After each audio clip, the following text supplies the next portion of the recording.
हम अब अपने अतीत के गुलाम नहीं हैं और न ही अपनी गलतियों से बंधे हैं। हम उद्देश्य, खुशी और जीत का जीवन जीने के लिए स्वतंत्र हैं।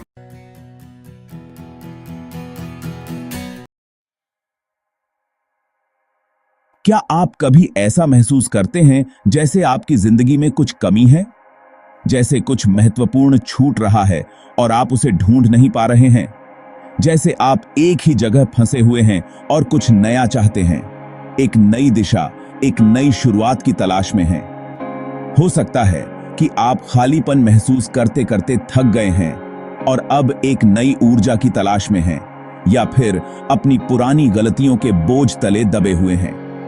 उन गलतियों से उभरने का रास्ता ढूंढ रहे हैं ताकि आप आगे बढ़ सकें। हम सब जिंदगी में ऐसे दौर से गुजरते हैं जब हम एक नई शुरुआत चाहते हैं, एक ऐसा मौका जहां हम खुद को फिर से खोज सकें, एक ऐसा मौका जहां हम खुद का सबसे अच्छा वर्जन बन सकें, एक ऐसा समय जब हम अपने सपनों को साकार कर सकें। अच्छी खबर यह है कि परमेश्वर पिता भी यही चाहते हैं। वो चाहते हैं कि आप अपने जीवन में खुशहाली और शांति पाएं। परमेश्वर पिता आपसे बिना शर्त प्यार करते हैं और चाहते हैं कि आप एक खुशहाल, शांत और उद्देश्यपूर्ण जीवन जिएं। एक ऐसा जीवन जिसमें आप अपने आप को पूरी तरह से व्यक्त कर सकें। आपके जीवन के लिए उनका एक ऐसा प्लान है जो आपकी कल्पना से भी बढ़कर है। एक ऐसा प्लान जो आपको सच्ची खुशी और संतोष दे सकता है। बाइबल में परमेश्वर पिता अपने पुत्र यीशु में एक अद्भुत वादा करते हैं। 2 कोरिन्थियंस चैप्टर 5 वर्स 17 में लिखा है, इसलिए यदि कोई मसीह में है तो वह नई सृष्टि है, पुरानी बातें बीत गई हैं, देखो सब नया हो गया है। यह वर्स हमें बताता है कि जब हम यीशु के पास आते हैं तो सब कुछ बदल जाता है। हम अब अपनी पुरानी गलतियों, अपनी नाकामयाबियों या अपनी कमियों से नहीं जाने जाते, हमें नया बनाया जाता है। यह सिर्फ एक बाहरी बदलाव नहीं है, यह अंदर से बाहर तक का एक पूर्ण परिवर्तन है। यह ऐसा है जैसे आपको एकदम नई शुरुआत दी गई हो, एकदम साफ स्लेट। परमेश्वर आपकी आत्मा को नया बना देता है। एक तितली के जीवन चक्र के बारे में सोचें। यह प्रकृति की सुंदरता और जटिलता को दर्शाती है। यह एक कैटरपिलर के रूप में शुरू होता है जो जमीन पर रेंगता है।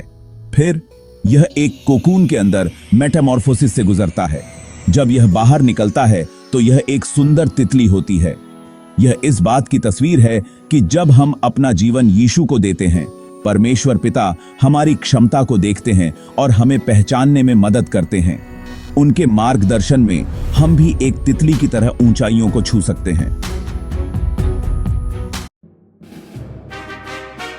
यह ट्रांसफॉर्मेशन, यह नया जीवन ऐसी चीज नहीं है जिसे हम अपने दम पर कमा सकते हैं या हासिल कर सकते हैं।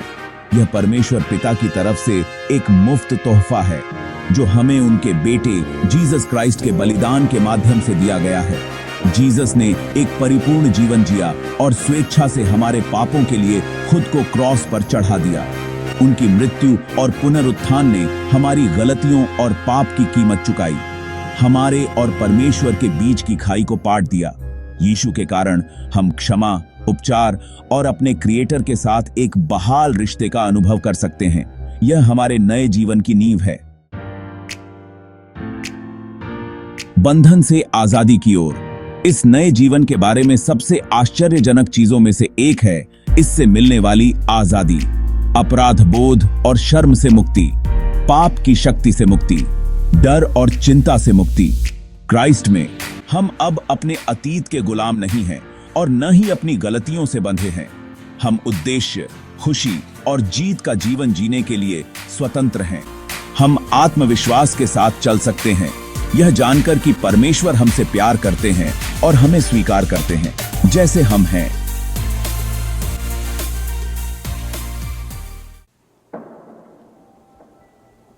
एक उद्देश्यपूर्ण भरा जीवन।